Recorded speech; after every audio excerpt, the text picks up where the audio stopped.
One and if 5 to go.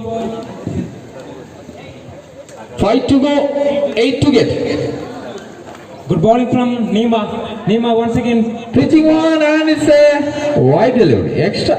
It's a wide. The score moves to 41. 7 more required from 5 deliveries. Rolling on, good hit, and it's the maximum. Well struck by Asha. Only 1 run required. 1 run required from 4 ball. What a play from Vailankani side. What a good spirit from Vailankani team. 4 to go, 1 to get. Again a trying to hit but could not connect. 3 to go, 1 to get. 3 to go, 1 to get. It's a win. And they won the match. Same as the left, boys. They have put in the extra and congratulations for Vailankani won. They are the champions of the Mercy Cup 2021. Both